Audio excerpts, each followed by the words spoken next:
नमस्कार साथियों, सर्वा क्लासेज में मैं ओपी सर्वा भूगोल व्याख्याता आपका हार्दिक स्वागत करता हूं। साथियों, रीट मेंस के विद्यार्थियों के लिए सर्वा क्लासेज ने बहुत ही शानदार एक टेस्ट सीरीज शुरू कर रखी है।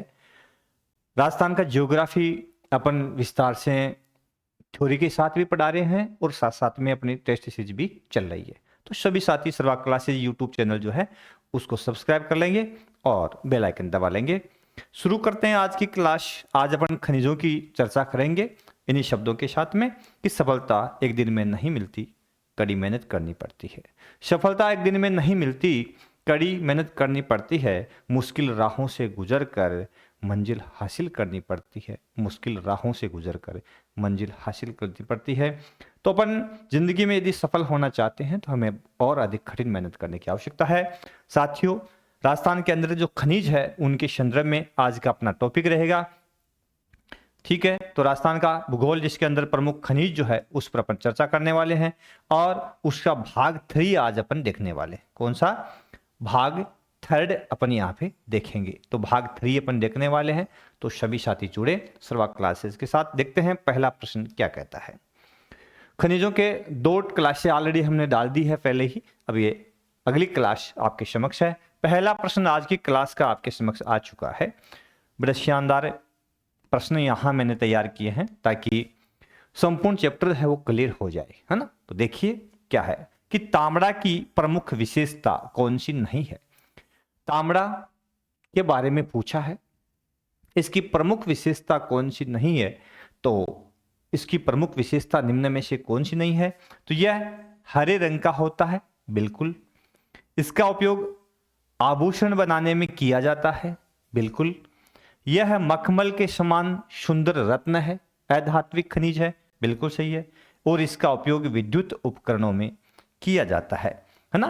तो मुख्य रूप से इसका यह उपयोग नहीं है। किसमें? विद्युत उपकरणों में इसका उपयोग नहीं किया जाता।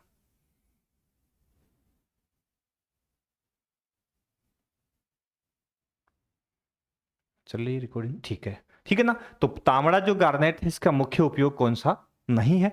तो नहीं पूछा तो इसका उपयोग विद्युत उपकरण में नहीं होता, ठीक है। और अन्य उपयोग यह हरे रंग का होता है। इसके अलावा गहरे कथई रंग का भी होता है, गहरे कथई रंग का भी यह होता है और हरे रंग का भी होता है। आभूषण के अंदर इसका उपयोग होता है और ये सुंदर रत्न है, मखमल के समान सुंदर रत्न है। इस प्रकार से अपन कहें तो इसमें विद्युत उपकरणों में इसका उपयोग नहीं है। ये इसका राइट ऑप्शन हो जाएगा। अगला प्रश्न आता है कि निम्न में से पन्ना का उत्पादन क्षेत्र कौन सा है। अब पन्ना का उत्पादन क्षेत्र की बात आती है साथियों, तो मुख्य रूप से इसमें कालागुमान क्षेत्र, गोगुंदा, राजगढ़, है ना, टिक्की, देवगढ़, ये सभी क्षेत्र मुख्य रूप से किसके लिए है? अपने पन्ना उत्पादन के प्रमुख क्षेत्र है। तो इसमें कालागुमान क्षेत्र, गोगुंदा और राजगढ़ वाला ये जो क्षेत्र है, ठीक है ना, तो ये किस भाग में आते हैं? तो उदयपुर राजसमंद बेल्ट आता है। ये उदयपुर राजसमंद बेल्ट आता है। तो उदयपुर राजसमंद बेल्ट के अंदर मुख्य रूप से ये क्षेत्र पाए जाते हैं। किसके? पन्ना उत्पादन क्षेत्र। कालागुमान क्षेत्र, गोगुंदा, है ना। इसके अलावा राजगढ़ वाला जो क्षेत्र है, टिक्की, देवगढ़ वाला क्षेत्र है, यह मुख्य रूप से किस भाग में है? कालागुमान क्षेत्र, गोगुंदा, ये सभी किस भाग में है? उदयपुर राजसमंद के अंदर। इसमें से एक भाग ये जो आपके समक्ष है राजगढ़ वाला, ये अजमेर क्षेत्र में आता है। किस में आता है? ये अजमेर क्षेत्र में मुख्य रूप से देखने को मिलता है, ठीक है ना। तो ये पन्ना उत्पादक प्रमुख क्षेत्र है। तो इसमें पूछा है कौन सा है, तो सभी ऑप्शन राइट है यहाँ पे। तो आपको जिला भी पता होना चाहिए किस भाग में है। तो ये कालागुमान, उदयपुर, राजसमंद, गोगुंदा वाला क्षेत्र है। ये एक बेल्ट है, एक निश्चित जगह न होकर के उदयपुर राजसमंद एक लंबी पट्टी पाई जाती है, उसमें है, और राजगढ़ अजमेर में है, ठीक है ना। अगला बिंदु, अगला प्रश्न है साथियों, बड़ा महत्वपूर्ण प्रश्न है कि तांबड़ा गार्नेट के संदर्भ में सही कथन कौन सा है। अब राइट पूछ लिया, इसमें से सही कथन कौन सा है। तो सही कैसे पहचानेंगे अपन? देखिए, इसे रक्तमणि भी कहा जाता है, बिल्कुल है, क्योंकि ये हरे लाल कलर का मुख्य रूप से होता है, हरे लाल कथई कलर का होता है, इसे रक्तमणि भी कहते हैं। इसका उपयोग आभूषण, रंग और प्लास्टिक उद्योग में होता है, बिल्कुल सही, आभूषण में भी होता है, रंग रोगन में भी होता है। ठीक है, इसका उपयोग कपड़ा उद्योग में भी किया जाता है। ठीक है, और यह केवल लाल रंग का होता है नहीं, केवल लाल रंग का नहीं होता, लाल, हरे और कत्थई रंग का यह होता है मुख्य रूप से गार्नेट, है ना। तो इसमें यह तो गलत है कि यह केवल लाल रंग का होता है, यह नहीं हो सकता इसमें। और इसका उपयोग मुख्य रूप से कपड़ा उद्योग में होता है ना, तो यह भी इसमें गलत है, क्योंकि कपड़ा उद्योग में भी इसका उपयोग है, नहीं होता। इसका मतलब सही कौन से है, ए और ब, ये दो ऑप्शन सही है। तो इसमें ए और ब किस में है, पहले ऑप्शन में ए और ब, ये ऑप्शन इसका सही हो जाएगा। ठीक है, अब देखिए तांबड़ा जो गार्नेट मुख्य रूप से है, इसके उत्पादक क्षेत्र और इसका उपयोग, है ना, 3 प्रश्न आ गए हैं। लगभग ये जो क्षेत्र आते हैं, जो प्रश्न बनते हैं, इसी तरह के बनते हैं जो लगभग आपके समक्ष मैंने रखे हैं। कोशिश है कि सारे के सारे खनिज जो है उनके इसी प्रकार के प्रश्न जो बनते हैं वो आपके समक्ष रखेंगे। ठीक है, अगला प्रश्न, अगला देखिए वही है गार्नेट के संदर्भ में कि तांबड़ा का उत्पादन क्षेत्र कौन सा है। तो राजमहल, जनकपुरा, कुशालपुर, देवखेड़ा, है ना, खरकरी, सरवाड़, बदनवाड़ा, देवली, दादिया, कमालपुरा, गोकुलपुरा, सभी क्षेत्र है। तो सभी ये मुख्य रूप से किसके है, तांबड़ा के उत्पादक क्षेत्र है। ठीक है ना, सभी क्षेत्र किसके है, तांबड़ा के प्रमुख उत्पादक क्षेत्र है।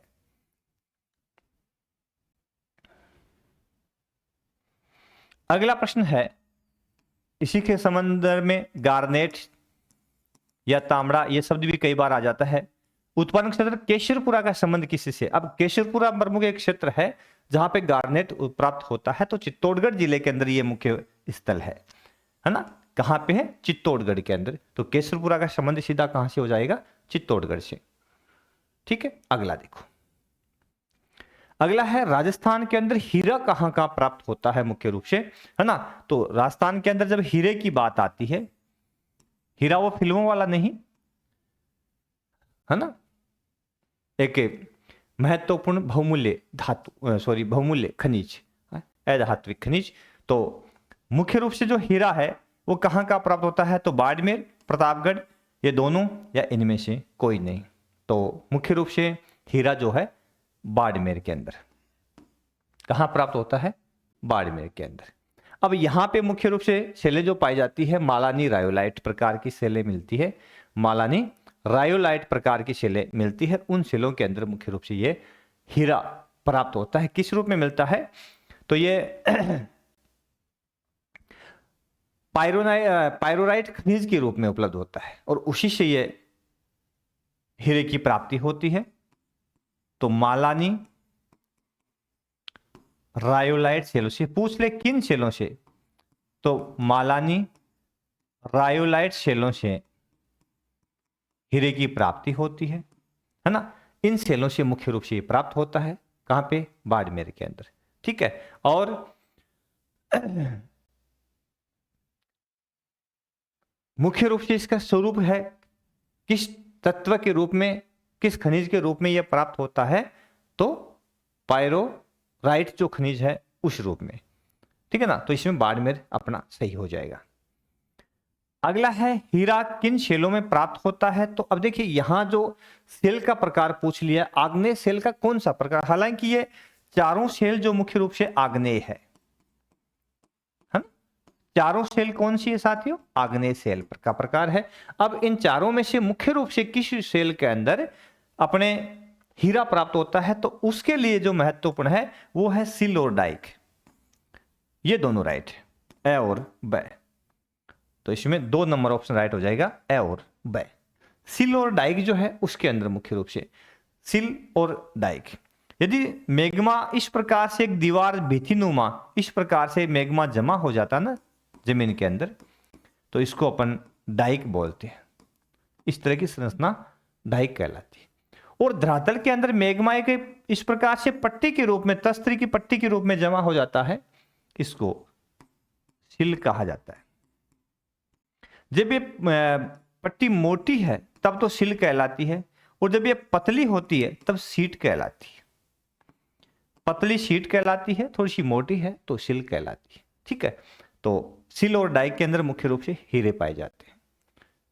जब आग्नेय और अवसादी सेल की बात कर ली जाए तब। अगला प्रश्न यहां पे है साथियों कि क्वार्टज खनिज के संदर्भ में सही कथन कौन सा है।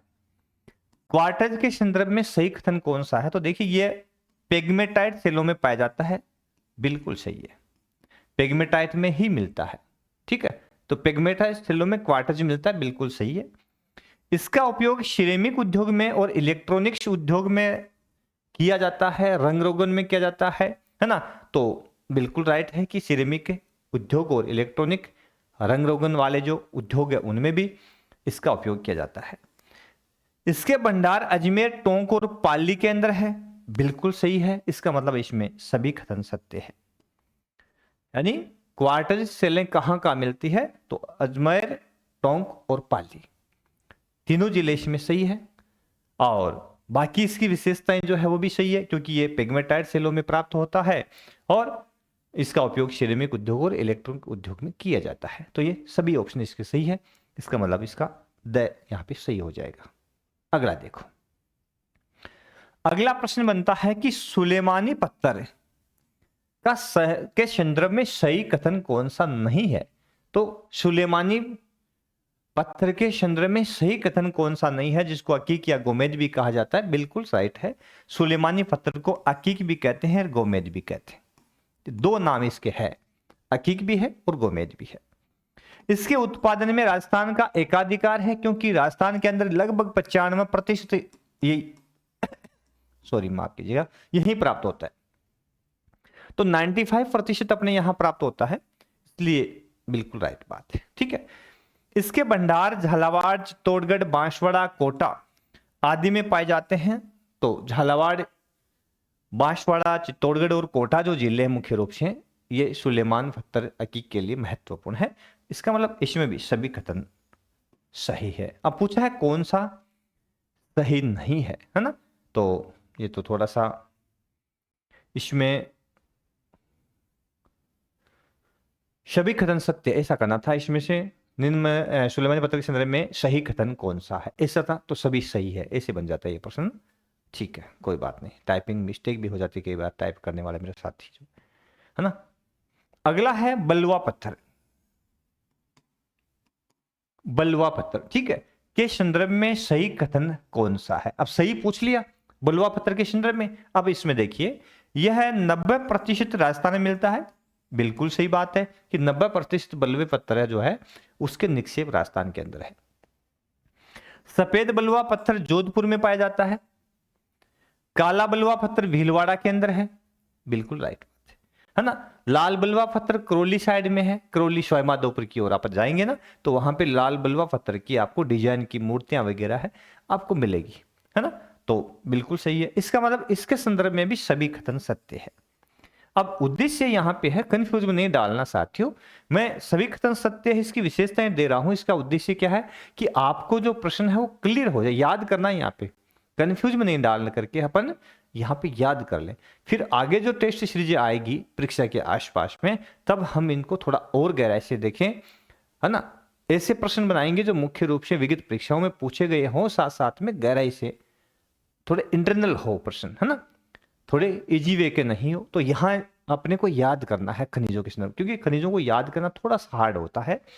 तो बलुआ पत्थर जोधपुर सफेद मिलता है, जोधपुर साइड में बलुआ पत्थर है, काला भीलवाड़ा साइड में। यदि लाल बलुआ पत्थर की बात करें तो करौली सवाई माधोपुर वाला जो क्षेत्र है वहां पे मिलता है ना। और राज्य का 90% हिस्सा राजस्थान के अंदर है, तो सभी कथन यहाँ पे सत्य है। फिर अगला प्रश्न देखिए, जैसलमेर का पीला बलुआ पत्थर। अब पीला बलुआ पत्थर जैसलमेर में है ना। और जैसलमेर का किला, जैसलमेर का जो दुर्ग है इसी पत्थर से बना है ना। इसी कारण इसको क्या कहा जाता है, स्वर्ण के समान चमकता है तो स्वर्णगिरी कहा जाता है ना। इसका नाम इस पीले बलुआ पत्थर के कारण स्वर्णगिरी पड़ा, क्योंकि ये सोने के समान चमकने वाला पत्थर है। दूर से देखें तो बड़ा सुंदर लगता है, चमकीला लगता है सोने के समान, इसलिए। अब इसमें पूछा है कि जैसलमेर का पीला बलुआ पत्थर किस काल का है, समय पूछ लिया साथियों। तो जैसलमेर के आसपास की चट्टानों की अपन यदि कालक्रम की बात करते हैं साथियों, तो ये काफी प्राचीन है। अब प्री कैम्ब्रियन की बात यहां पे आई है, तो अरावली जो श्रेणी है, अरावली श्रेणी के संदर्भ में कथन आता है कि यह प्री कैम्ब्रियन काल की है। ठीक है, प्री कैम्ब्रियन काल की है। लेकिन जैसलमेर के आसपास में जो जीवाश्म पारक के जो अवशेष मिले हमें, उसका अध्ययन करें अपन, वहां की सेलों का अध्ययन करें, तो ये जुरासिक काल की मानी जाती है। तो यहां राइट कौन सा है? जुरासिक काल। किस समय की मानी जाती है, किस कालक्रम की बात कर रहे हैं? जुरासिक काल की। तो इसमें जुरासिक काल इसका राइट आंसर है। जब कार्बोनिफेरस की बात आती है तो ये तो काफी प्राचीन बात है, क्योंकि जब पेंजिया का विघटन होता है उस समय की ये घटना, ये वो समय है जब पेंजिया का विघटन हुआ था, है ना। तो काफी पहले की बात है। तो यहां पे जुरासिक काल की बात मानी जाएगी। फिर अगला पत्र आता है घिया पत्र। अब घिया का प्रमुख उपयोग कौन सा है? उपयोग पूछ लिया है, घिया पत्र का प्रमुख उपयोग कौन सा है? ठीक है, तो इसके उपयोग के संदर्भ में अपन देखते हैं कि टेल्कम पाउडर बनाने में, कागज और सिरेमिक उद्योग में, साबुन और विद्युत उपकरण में। अब मैंने सभी उपयोग लिखे, सभी राइट है यहाँ पे। घिया पत्थर के लिए संदर्भ में सभी बिंदु राइट है कि टेल्कम पाउडर भी बनता है, कागज के अंदर भी इसका उपयोग होता है, सिरेमिक उद्योग में भी इसका, चीनी मिट्टी के बर्तन वगैरह जो बनते हैं उसमें भी इसका उपयोग होता है, साबुन में भी, और विद्युत उपकरणों में भी इसका उपयोग होता है। ठीक है, तो इसका मतलब ये सभी ऑप्शन यहाँ पे राइट है। ठीक है ना, आगे देखो। अगला प्रश्न है, घेवरिया चांदपुर घिया पत्थर उत्पादन क्षेत्र किस जिले में है? घेवरिया चांदपुर। ठीक है, तो घेवरिया चांदपुर घिया पत्थर उत्पादन क्षेत्र किस जिले के अंदर मुख्य रूप से है? तो घेवरिया चांदपुर की बात आती है साथियों, तो यह मुख्य रूप से किस स्थान पे मिलता है? तो इसका राइट आंसर है, थोड़ा कंफ्यूज भी है ना,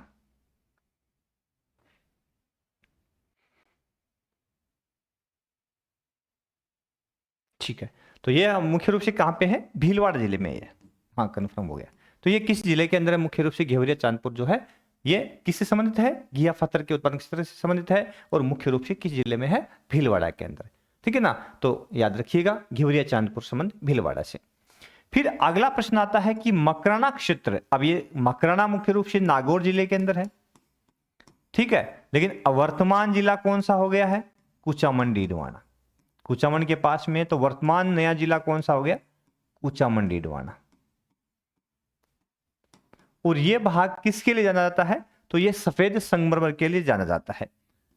ठीक है, सफेद संगमरमर जिसके लिए जाना जाता है। और मुख्य रूप से आपको पता है कि जो आगरा का जो ताजमहल है उसमें यही पत्थर काम में लिया गया है, सफेद संगमरमर, मकराने से ही पहुंचा है वहां पे। ठीक है, तो सफेद संगमरमर के लिए मुख्य रूप से मकराना है, वो काफी प्रसिद्ध है यहाँ की खाने, और ये वर्तमान कुचामन डीडवाना जिले में है, पहले ये नागौर में थी। अगला देखो, अगला प्रश्न है कि भट्टाना खान किस जिले में स्थित है? भट्टाना खान मुख्य रूप से किस जिले के अंदर स्थित है? तो इसका संबंध किससे है? शिरोई जिले से। किससे है? शिरोई जिले से। ठीक है ना, तो भट्टाना खान के संदर्भ में यदि पूछ लिया जाए, घेवरिया चांदपुर के बारे में पूछे तो हमने भीलवाड़ा किया था, और भट्टाना खान के बारे में पूछे तो हमें कहां करना है? मुख्य रूप से शिरोई जिले के अंदर।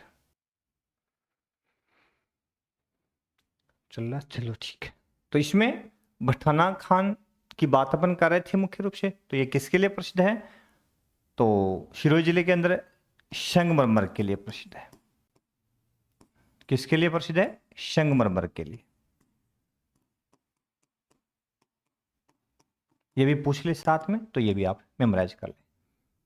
अगले देखो, अगला प्रश्न साथियों है कि निम्न में से कौन सा सुमेलित नहीं है? तो सुमेलित कौन सा नहीं है ये पूछा जाए, तो सुमेलित नहीं कौन सा है? तो देखिए, स्थान और संगमरमर, स्थान और संगमरमर। अब कौन सा है? तो उदयपुर के अंदर हरा, बेंसलाना में काला, बांसवाड़ा में गुलाबी, और पाली में सतरंगा। इसका मतलब इसमें तो सभी सुमेलित है, सभी सुमेलित है। ये भी टाइपिंग मिस्टेक है ना। तो इसमें उत्तर क्या हो जाएगा, इसका आंसर क्या हो जाएगा, यहां सभी सुमेलित है ना, सभी सुमेलित है।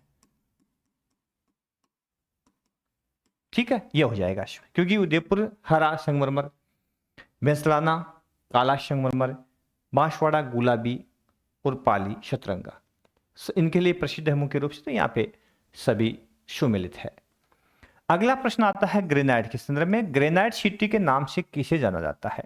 तो मुख्य रूप से ग्रेनाइट सिटी की जब बात आती है तो जालोर जिले को, जालोर को ग्रेनाइट सिटी के नाम से पुकारते हैं।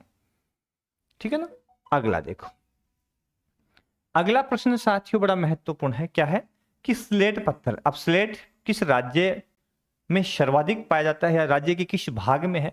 अब स्लेट आप जानते हैं अपन छोटे थे, आजकल तो वो स्लेटें बंद हो गई है मेरे हिसाब से, लेकिन एक प्रकार से कहें तो मिट्टी की सी एक स्लेट आती थी, सीमेंट की सी स्लेट आती थी, है ना, ये इसी स्लेट पत्थर की बनी होती थी। ठीक है ना। और ये हमारे लिए जब छोटे थे तो पढ़ने के लिए काम आती थी। तो ये स्लेट पत्थर राज्य के किस भाग में, भाग पूछ लिया है ना, तो इसके लिए कौन सा सही उत्तर है इसका, कि राज्य के पूर्वी भाग में स्लेट पत्थर मिलता है मुख्य रूप से। यदि ये राजस्थान है तो इस राजस्थान के अंदर अपन देखेंगे तो इस भाग के अंदर, ये पूर्वी भाग है ना, इस भाग के अंदर धौलपुर वाला जो क्षेत्र है ना, इसके अलावा जो सवाई माधोपुर है, करौली है, इस भाग में स्लेट पत्थर खूब से पाया जाता है। लाल बलौर पत्थर भी वहीं पे है और स्लेट पत्थर भी उसी भाग में। तो यहाँ पे पूर्वी भाग जो है वो राइट हो जाएगा। फिर अगला प्रश्न देखो, अगला प्रश्न साथियों है कि बेराइट्स के प्रमुख उपयोग नहीं है। अब निम्न में से कौन सा उपयोग है जो बेराइट्स का उपयोग नहीं है? ठीक है, तो रंग रोगन बनाने में, ब्लीचिंग पाउडर बनाने में, पटाखे बनाने में, सीमेंट उद्योग में। देखो रंग रोगन में ये काम आता है, ब्लीचिंग पाउडर में काम आता है, पटाखों में काम आता है, इस बचा कौन सा, सीमेंट उद्योग में इसका उपयोग नहीं है। तो इसमें द ऑप्शन राइट हो जाएगा। नहीं पूछा है तो नहीं पूछा, तो हमें क्या करना है, सीमेंट उद्योग में इसका उपयोग नहीं है, तो इसमें सीमेंट वाला ऑप्शन राइट हो जाएगा।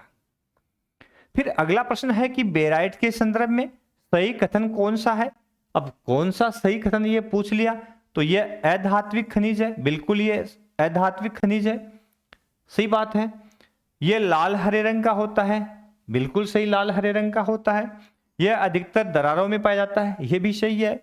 और इसका उपयोग तेल के कुएं खोदने में, कागज, रंग रोगन बनाने में और सौंदर्य प्रसाधन सामग्री में भी इसका उपयोग होता है, आदि में होता है। इसका मतलब ये तो सभी सही हो गए, है ना। तो यहाँ पे इसके चारों के चारों ऑप्शन जो है वो राइट है। तो इसमें 4 नंबर ऑप्शन जो है सभी बिंदु सही, ये राइट हो जाएगा। चारों राइट है इसलिए सभी बिंदु सही, ये इसमें राइट हो जाएगा। ठीक है, अगला देख लो प्रश्न। अगला प्रश्न है कि निम्न में से बेराइट्स के उत्पादन क्षेत्र कौन से हैं? अब उत्पादन क्षेत्र पूछ लिया तो बेराइट्स मुख्य रूप से राजस्थान के पूर्वी भाग में ही मिलता है भाई, ये खनिज भी। ठीक है, तो राजगढ़, लादिया, गुज्जर, बालूपुरा, जामडोली, हथेरी, कोरवा, ये 6 क्षेत्र तो मुख्य रूप से आते हैं अलवर के अंदर, है ना। किस में आते हैं? अलवर में। ठीक है, और अलवर में, ये भी अलवर में ही है, घाटेली, मानपुरा और उमरेन। ठीक है, तो ये क्षेत्र भी अलवर में ही है। तो ये सभी क्षेत्र मुख्य रूप से किसके हैं? अलवर के। बिनीपुर उमर के पास, है ना, तो ये भी मुख्य रूप से किसके है? बिनीपुर है वो बूंदी का क्षेत्र है। कहां का है? बूंदी का। और उमर के पास ये सीकर का है, ये एक सीकर का है, एक बूंदी का है। इसका मतलब सभी क्षेत्र ऐसे है जहां पे मुख्य रूप से क्या प्राप्त होता है? बेराइट्स खनिज प्राप्त होता है ना। तो सभी ऑप्शन यहाँ पे राइट है कि सभी क्षेत्र जो है किसके लिए प्रसिद्ध है? बेराइट्स के लिए प्रसिद्ध है। राजगढ़, लादिया, गुज्जर, बालूपुरा, जामडोली, हथेरी, कोरवा, घाटेली, मानखेरा, उमरेन, है ना, बेनीपुर, उमर के पास आदि। अगला देखो, अगला प्रश्न है क्यार, रेस्टा, पान, ये क्या है? क्यार, रेस्टा, पान, ये क्या है? तो साथियों ये क्या है? नमक के प्रकार, खाद के प्रकार, शिलाकृति, घास के प्रकार। तो ये राइट है नमक। ठीक है, जब पानी जो है खारा पानी पश्चिमी भाग में इस प्रकार से क्यार बना करके उसमें पानी भर दिया जाता है और जल मुख्य रूप से वाष्पीकृत हो जाता है ना, और शेष जो नमक है वाष्पीकरण विधि से नमक प्राप्त कर लिया जाता है ना। तो इस प्रकार से जो नमक तैयार होता है उसको क्यार नमक कहा जाता है। तो ये नमक बनाने की प्रमुख विधियां हैं, इनका संबंध नमक से ही है ना। क्यार नमक, रेस्टा नमक, पान नमक, समझिए। तो ये किससे संबंधित है? नमक बनाने की विधियों से ही संबंधित है।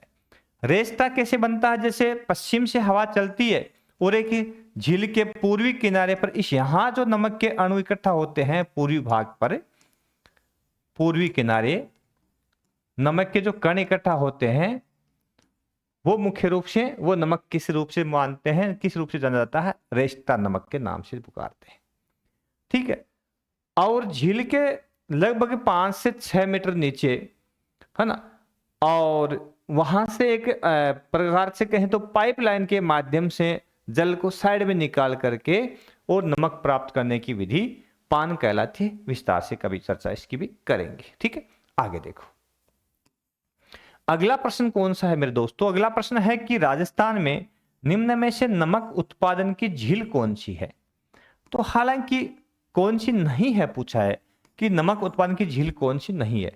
तो सांबर जयपुर के अंदर ये खारे पानी की झील है, इसका मतलब इससे नमक प्राप्त होता ही है। डीडवाना, कुचामन डीडवाना जिले में है, पहले नागौर में थी, खारे पानी की है।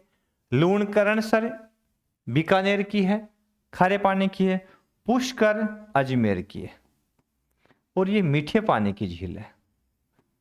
ठीक है, पुष्कर खारे की नहीं है, इसका मतलब इससे नमक प्राप्त नहीं होता। तो इसमें द ऑप्शन आपका राइट हो जाएगा। सिंपल सा प्रश्न है, लेकिन खारे पानी की झील के संदर्भ में वहां पर भी ये प्रश्न आ ही जाएगा, लेकिन पता हो थोड़ा सा आपको।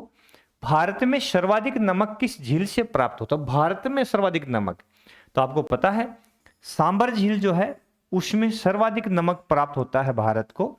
भारत के कुल नमक का 2.5% भाग सांबर से प्राप्त होता है, जो लाखों क्विंटल कहने लाखों टन नमक है ये। ठीक है, 2.5% भाग। अब यदि अपन बात करें कि ये जो सांबर का नमक है वो खाने के लायक है, राजस्थान की झीलों का नमक है उसका सेवन करते हैं, सांबर का नमक जो है सबसे अधिक महत्वपूर्ण है। तो इसका बड़ा कारण क्या है कि समुद्र में भी खारा पानी होता है और उस नमक का अपन उपयोग नहीं करते, लेकिन इसका उपयोग करते हैं सांबर झील वाले का। ठीक है ना, तो इसका कारण क्या है कि जो समुद्र का नमक जो होता है उसमें सर्वाधिक मात्रा में क्या होता है? मैग्नीशियम होता है, जो कि मनुष्य के खाने लायक नहीं होता, हार्मफुल होता है। और ये जो नमक झीलों के पाए जाते हैं इसमें मैग्नीशियम की मात्रा नहीं पाई जाती है, इस कारण से ये खाने लायक माने जाते हैं। ये एक बड़ा कारण है इसका, ये बेसिक ज्ञान के लिए हमें पता होना चाहिए। अगला है कि राज्य में सोडियम सल्फेट का कारखाना कहाँ स्थापित है। तो सोडियम सल्फेट का जो कारखाना राज्य में स्थापित यदि है तो वो है डीडवाना झील के अंदर, डीडवाना के अंदर। जो कुचामन डीडवाना जिला है वर्तमान में, पूर्व जिला नागौर था, उसके अंदर यहां सोडियम सल्फेट के कारखाने स्थापित है ना। और स्टेट केमिकल वर्क्स कंपनी के अधीन मुख्य रूप से ये कारखाना संचालित, वर्तमान में तो बंद हो गया है, लेकिन स्टेट केमिकल वर्क्स के नाम से जो कंपनी उसके अधीन ये कारखाना था, वर्तमान में ये संचालित नहीं है, वर्तमान में बंद है कारखाना। और मुख्य रूप से कहाँ पे है? डीडवाना के अंदर। धन्यवाद, थैंक यू दोस्तों। थर्ड ग्रेड की मेरे जो साथी तैयारी करें उनके लिए बहुत ही शानदार क्लासें हैं, तो सभी साथी आपके अपने सर्वा क्लासेस यूट्यूब चैनल को सब्सक्राइब अवश्य कर लें।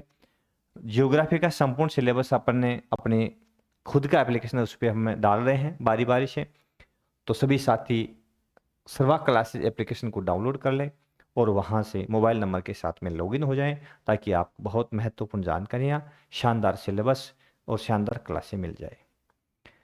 कोई विशेष ज़्यादा खर्च नहीं है ना, अपना उद्देश्य है कि अपन थोड़े से खर्च में, नॉर्मल से खर्च में आप तक बहुत अच्छी जो मैटर है आपकी परीक्षा तैयारी का वो पहुंचाए। तो फिर मिलेंगे अगले क्लास में, तब तक के लिए नमस्कार।